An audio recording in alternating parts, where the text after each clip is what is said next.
Hello YouTube, I'm here from Blue Noodle Studios, and in today's video I'm going to be telling you all about the timeline and tracks. So this is episode 4 of my Beginners Premiere Pro tutorial series. And so today I'm going to be explaining how to drag things around the timeline, how to change the tracks, how to trim things, do all sorts of things all relating to the timeline, and these are going to be essential to your editing workflow. And so here I'm actually in the workspace of editing, so if you wanted to put your Premiere Pro on the same workspace you can if you wanted to follow along a bit. So here I've got my timeline. I've just got a little project loaded up, a Jawbone Jambox review I did a couple of weeks ago. And so here I've got all of my different clips. Now, what I can do is lots of different things that are just directly with the timeline that don't need any tools.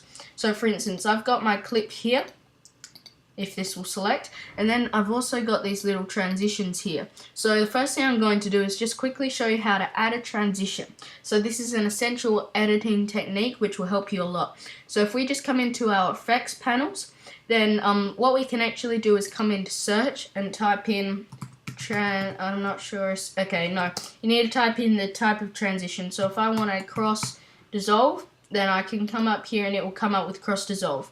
Or if I would prefer just to look through them, I can come into video transitions, and I've got all of these other different windows. So for instance, if I wanted to do a cube spin, then I could select this, drag it, and then place it in between two clips. Now, usually you do have to load things with transitions, you do have to render it because it can be a bit choppy. But if I try to play it back, then we'll see what happens. Okay, you can still get the idea that it's still the transition. And so that's how to add transitions, and then now that they're in there, we might just want to zoom in with this little thing down here. So then we can zoom in. This is very handy if you're trimming smaller clips or working with transitions or trying to look at specific points in the audio. So now I can trim this transition down a lot. And then I can actually come up to this window here, which will give me a few more controls. I won't go into this too much, but it just gives you a bit more control about the time that it takes and the different points in its duration.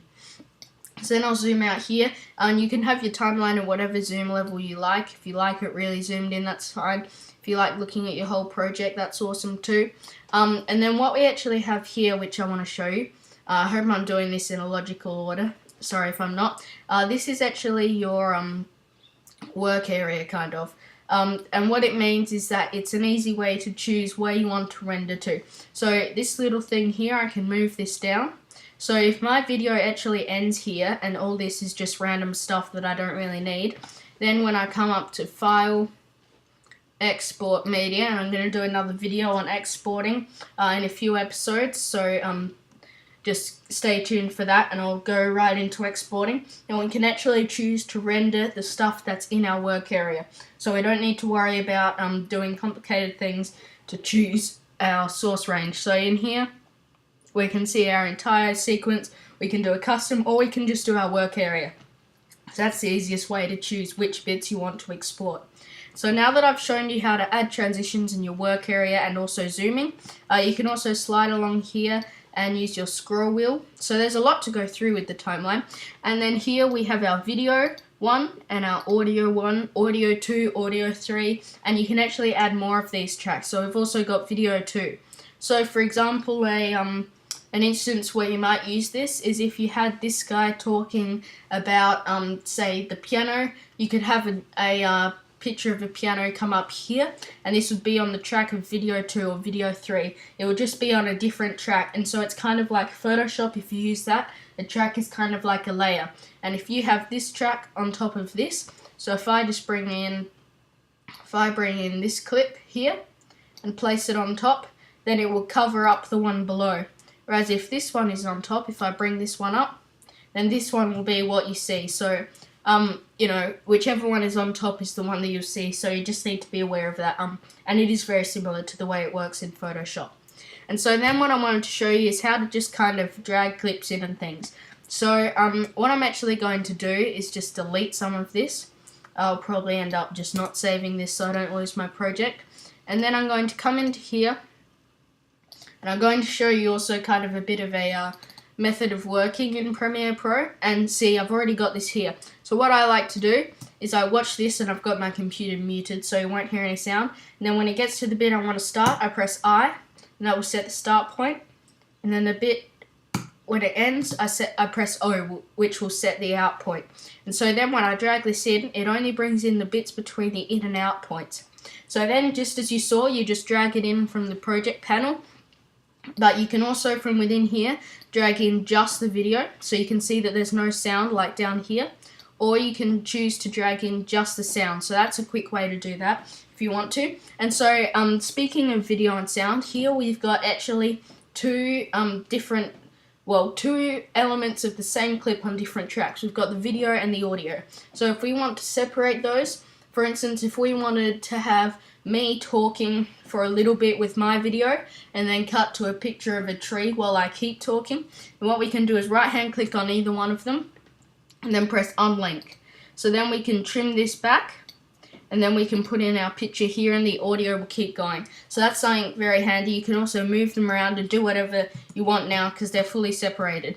Whereas before, they follow each other. So actually, if we press unlink, you can see that there's no underlining. Whereas if we have it linked, I just didn't undo, then we can see that it's underlined, which means it joined together. So most of the time you'll be using them as linked, but there are quite a few situations where it will be great to be able to unlink them. So now I want to talk to you a bit about the different tracks of the timeline. So you can see that, as I said before, we've got our video 1 and video 2. If we wanted, we could just drag this up to a different track, and we can change this so all of the tracks work in the same way. And what I really wanted to show you was how to add and delete tracks. So I think I've forgotten where the actual menu is. Project, it's just in one of these little menus here. I think it's in sequence. Okay, so here we've got our add tracks and delete tracks options. So if we wanted to add a track, if we wanted 4 different video clips, we can press add track, add 1 video track after video 3. Then we can choose maybe we don't want any audio tracks, press OK, and then we'll have 4 video tracks. If we want to delete them, then we can come into delete tracks. Maybe we don't really want many of the video ones, so maybe we want to delete all empty tracks, and then it will clean up our timeline quite a bit.